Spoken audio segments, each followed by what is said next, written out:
Hello, my friends. What I have observed consistently over the past months is a repeating and unmistakable pattern.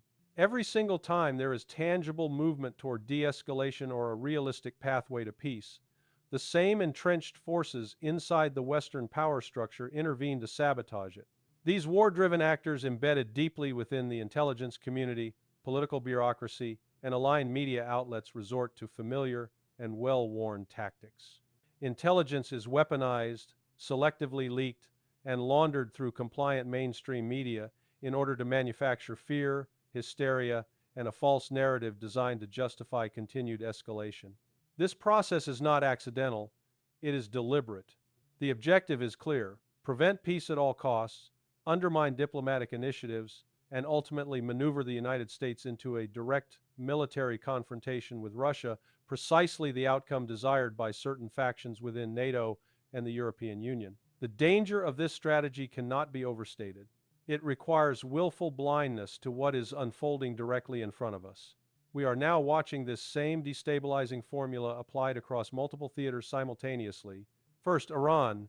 Reports circulated by major U.S. media outlets claim that Israeli leadership intends to brief Washington on a renewed Iranian threat centered on ballistic missile development. This framing is familiar: a new year, a recycled threat narrative, and a predictable push toward confrontation. It is the same mechanism used repeatedly to justify military action under the guise of preemption. The implication is obvious: another potential conflict engineered before diplomacy has any chance to take root. Then Venezuela. The seizure of a Chinese-owned oil tanker flying a Panamanian flag by U.S. authorities exemplifies the incoherence and recklessness of current policy. Official statements vaguely reference sanctioned oil and narco-terrorism, yet conspicuously avoid confirming that the vessel itself was transporting sanctioned cargo. This ambiguity is not a mistake, it is intentional.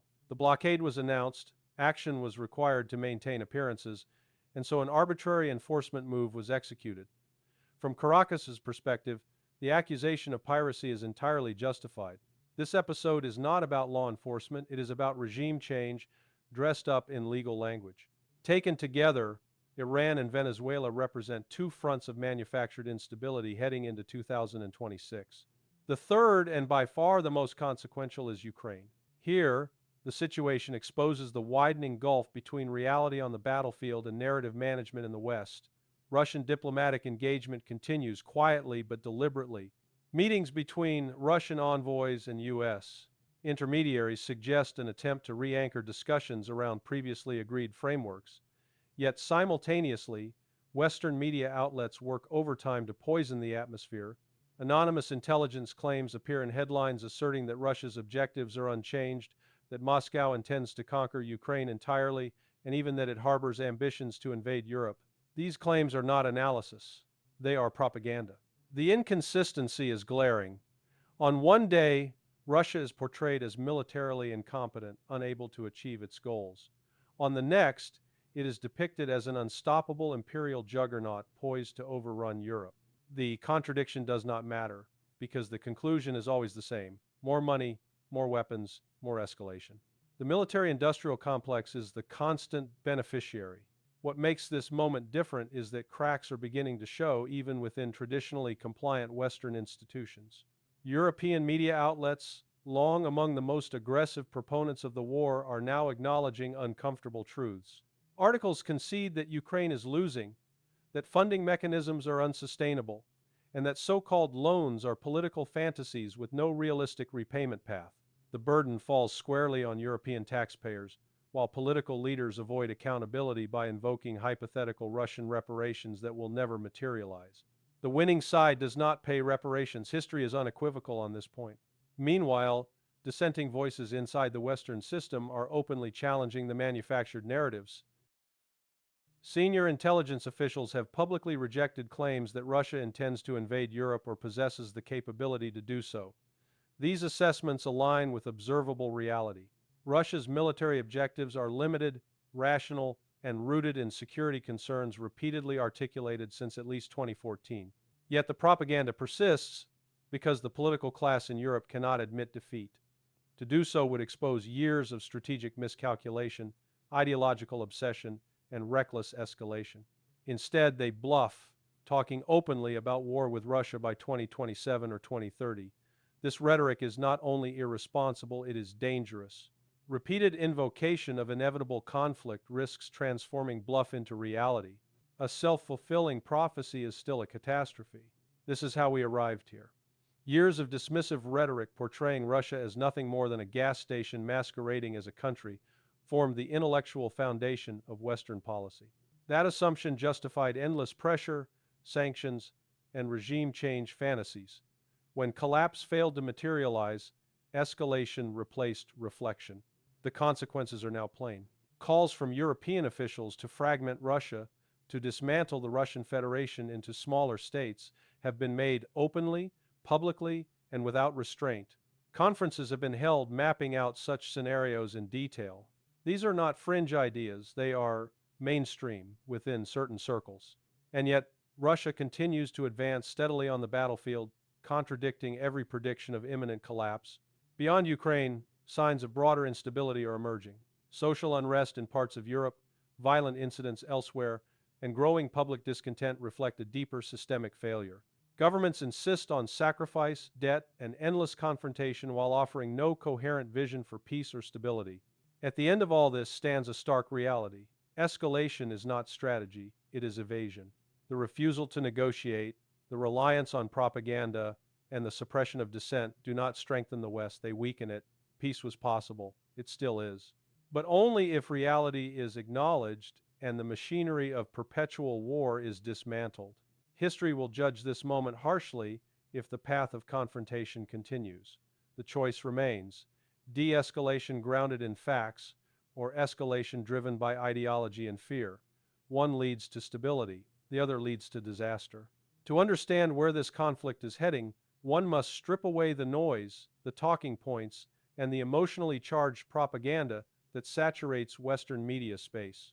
What remains is a strategic reality that is profoundly uncomfortable for Washington, Brussels, and NATO leadership, but one that Russia has understood with clarity from the outset. The core problem facing the Western alliance is not merely military, it is conceptual. The entire Ukraine project was built on a set of assumptions that were never tested against reality. The first assumption was that Russia was weak economically, hollow, politically fragile, and militarily incompetent. The second assumption was that sanctions would break the Russian state from within. The third was that Ukraine could be transformed into a NATO forward operating platform without triggering a decisive Russian response. Every one of these assumptions has collapsed. Russia did not collapse. Its economy adapted, its industrial base retooled for sustained warfare, its political system consolidated rather than fractured, and perhaps most importantly, its military learned, adjusted, and scaled in ways that NATO planners either ignored or refused to acknowledge. Western analysts continue to make the same analytical error. They confuse intent with capability and capability with fantasy. Russia does not need to conquer Europe to secure its national interests. That narrative exists solely to justify NATO expansion, budget inflation, and permanent confrontation. What Russia seeks explicitly and consistently is strategic depth, neutral buffers, and the elimination of existential threats on its borders. These are classical security objectives, not imperial ambitions. The irony is that NATO itself has validated Russia's concerns. The alliance has moved steadily eastward despite repeated assurances to the contrary. Missile systems, training missions, intelligence infrastructure, and proxy forces have crept ever closer to Russian territory. Ukraine was not an isolated case, it was the final red line. When that line was crossed, conflict became inevitable. At this point, Western leaders are trapped by their own rhetoric. Having declared repeatedly that Russia must be defeated, they have left themselves no off-ramp that does not involve humiliation. And so they double down, not because escalation makes sense, but because admitting failure is politically impossible. This explains the desperation behind the constant flow of intelligence leaks, claiming that Russia's objectives are unchanged or maximalist. These leaks are not intelligence assessments, they are political weapons. They exist to poison negotiations before they begin, to preempt any diplomatic progress by framing compromise as appeasement.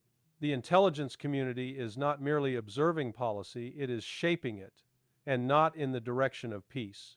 What is rarely discussed openly is that Russia has already achieved several of its strategic objectives. Ukraine's demographic collapse, industrial devastation, and dependency on foreign aid have rendered it non-viable as an independent military power. Even if hostilities were frozen tomorrow, Ukraine would remain economically and militarily crippled for generations. NATO membership, in any meaningful sense, is already off the table. On the battlefield, the trend lines are unmistakable. Russia controls escalation dominance. It dictates the tempo, the geography, and the intensity of operations. Ukrainian forces are exhausted, undertrained replacements are being fed into a grinding attritional fight, and Western weapons systems touted as game changers have consistently failed to change the strategic balance. Each new delivery simply raises expectations that cannot be fulfilled. Meanwhile, the financial architecture supporting the war is collapsing under its own contradictions. The so-called loans offered to Ukraine are political theater. No serious investor believes these funds will ever be repaid. European taxpayers are being quietly conscripted into underwriting a war they were never asked to approve, based on moral narratives that grow thinner by the month. The claim that Russian assets will someday fund Ukrainian reconstruction is fantasy. It violates international law, undermines the credibility of Western financial systems, and accelerates the global move away from dollar and euro-based reserves. In trying to punish Russia, the West is dismantling its own economic leverage. There is also a deeper strategic cost that Western policymakers refuse to confront: credibility, erosion.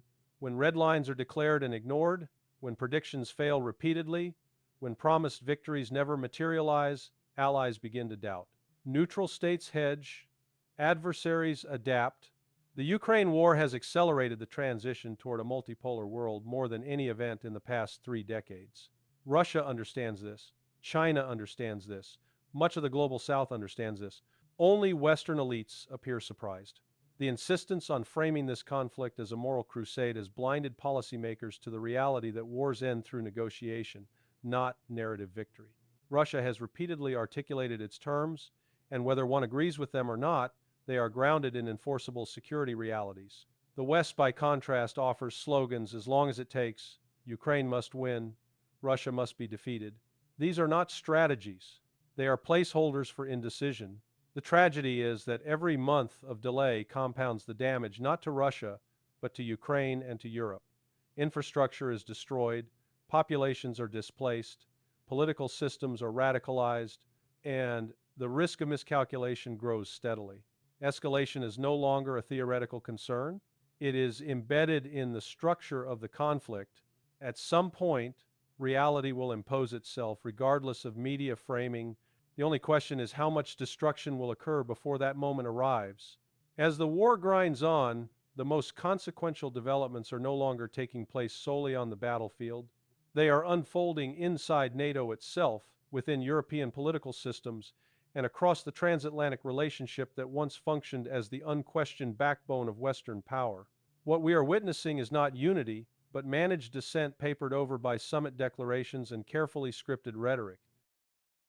The public image of NATO solidarity masks a reality of deepening fractures. Eastern European states closest to Russia continue to push for maximalist escalation, driven by historical trauma, ideological rigidity, and domestic political incentives. Western European states, by contrast, are increasingly burdened by economic stagnation, energy insecurity, and voter fatigue. These governments may repeat the same slogans in public, but privately their calculations are shifting. This divergence is not theoretical, it is measurable. Defense industrial capacity across Europe is insufficient to sustain a prolonged high-intensity conflict. Ammunition stockpiles are depleted faster than they can be replenished. Production timelines stretch into years, not months. And yet political leaders continue to speak as if time favors Ukraine and the West. It does not. The United States, meanwhile, faces its own strategic dilemma.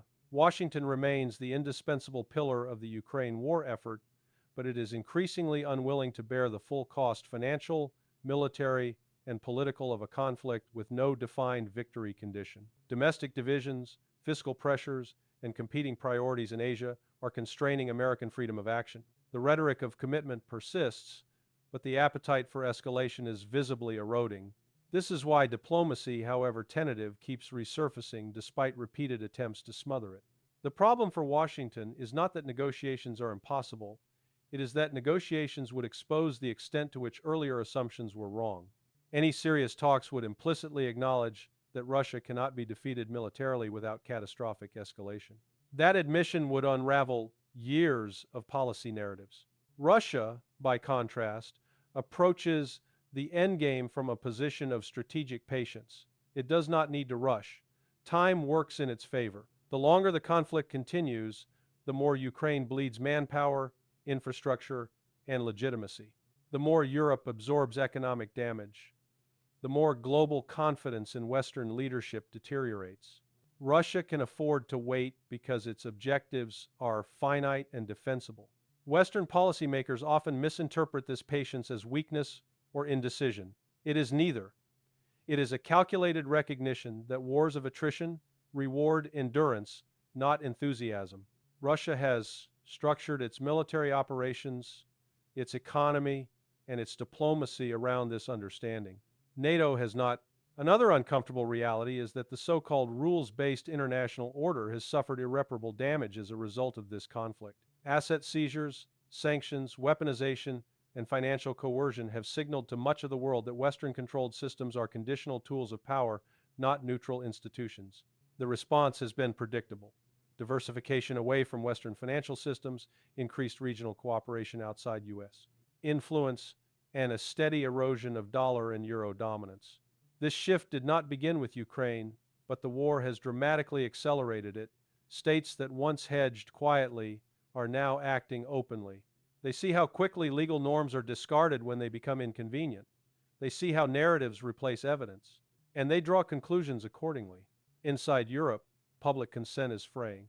Governments continue to claim moral clarity, but citizens are increasingly confronted with higher energy costs, inflation, declining public services, and open-ended commitments with no clear benefit. The promise that Ukraine's struggle somehow guarantees European security rings hollow when security itself feels increasingly fragile at home. The deeper truth is that Europe has outsourced its strategic thinking to Washington for decades. The Ukraine war has exposed the cost of that dependency. European leaders now find themselves committed to a course they did not design and cannot control. They speak of strategic autonomy while behaving in ways that confirm its absence. Russia understands this imbalance and exploits it diplomatically as much as militarily. It speaks directly to European publics, bypassing political elites. It frames the conflict not as a civilizational struggle, but as a preventable war driven by NATO expansion and elite hubris. Whether one agrees with this framing or not, it resonates precisely because Western leaders have failed to articulate a convincing alternative grounded in tangible outcomes. The endgame is therefore becoming clearer, even if it remains officially unacknowledged. Ukraine will not reclaim all lost territory through military means. NATO will not intervene directly without risking a catastrophic wider war. Sanctions will not collapse the Russian state. These facts are not ideological, they are structural. The remaining question is how the conflict concludes, through managed de-escalation and negotiation, or through prolonged attrition that leaves Ukraine permanently shattered and Europe strategically diminished. Every delay reduces the number of viable options. Every escalation raises the stakes while narrowing the exit ramps. History shows that wars driven by narrative inertia rather than strategic logic tend to end badly for those who refuse to adapt. The Ukraine conflict is approaching that inflection point. Reality is asserting itself, whether policymakers are ready to acknowledge it or not. Every major war reaches a moment when narrative power finally collides with material reality. That moment does not announce itself dramatically. It arrives quietly, through exhaustion, through financial strain, through political denial that can no longer be sustained. The war in Ukraine is now entering that phase. For years, Western leaders convinced themselves that belief could substitute for strategy. They believed that repetition would transform slogans into outcomes, that sanctions could replace industrial capacity, and that moral framing could override geography, demography, and force ratios. They believed, above all, that Russia would behave as they wished it to behave, not as history, culture, and security logic dictated that it would. Russia never shared those illusions. From Moscow's perspective, This war was never about ideology, empire, or conquest for its own sake. It was about survival within an international system that had ceased to honor its own constraints. NATO expansion was not abstract, it was physical, incremental, and permanent. Red lines were articulated, ignored, and mocked. When diplomacy failed, force became the remaining instrument. That decision carried costs, economic, political, human, but Russia calculated those costs against the alternative: strategic encirclement and long-term vulnerability. In that calculation, war was not desirable, but tolerable. Submission was not. The West misread this completely. It projected its own internal fragility onto Russia and assumed collapse was inevitable. When collapse did not come, escalation replaced analysis. Each failure produced a louder demand for unity, more funding, more weapons, never a reassessment of objectives. Now, the limits are visible. Ukraine has been transformed into a battlefield economy with no autonomous future. Its population has been hollowed out, its infrastructure reduced to dependency. Its sovereignty, paradoxically, has been outsourced to foreign sponsors who decide what aid arrives, what conditions apply, and how long the war may continue. This is not victory by any serious definition. Europe has paid a different price. Energy security has been shattered. Industrial competitiveness has declined. Political systems are under strain from inflation, migration pressures, and public fatigue. The promise that this sacrifice would yield security rings increasingly hollow. Europe is less stable today than it was before the war began. The United States faces its own reckoning. The credibility of its intelligence assessments, its media ecosystem, and its strategic leadership has been eroded not by Russian propaganda, but by repeated predictive failure. Allies listen more cautiously. Adversaries plan more boldly. Neutral states hedge rather than align. And yet, even now, many Western policymakers cling to the illusion that time can be reversed, that a decisive breakthrough remains just one weapons system away. This belief is not optimism, it is denial. Wars do not end because one side finally believes hard enough. They end when power balances are acknowledged and negotiated. Russia understands this. That is why it has remained consistent in its demands even as circumstances evolved. Neutrality, security guarantees, recognition of territorial realities, these are not rhetorical flourishes. They are enforceable conditions rooted in the post-war landscape that Russia has helped shape. The tragedy is not that these terms exist. The tragedy is that they were foreseeable years ago, before hundreds of thousands of lives were lost, before Ukraine was devastated, before Europe weakened itself in pursuit of a moralized fantasy. What is now presented as an unacceptable concession was once a preventable compromise. History will not be kind to those who prolong this war for appearances. It rarely is. The record shows that conflicts driven by elite consensus against empirical evidence tend to end not in triumph, but in quiet abandonment when the costs become undeniable and the slogans lose their power. The post-war order that emerges will not resemble the one Western leaders imagined.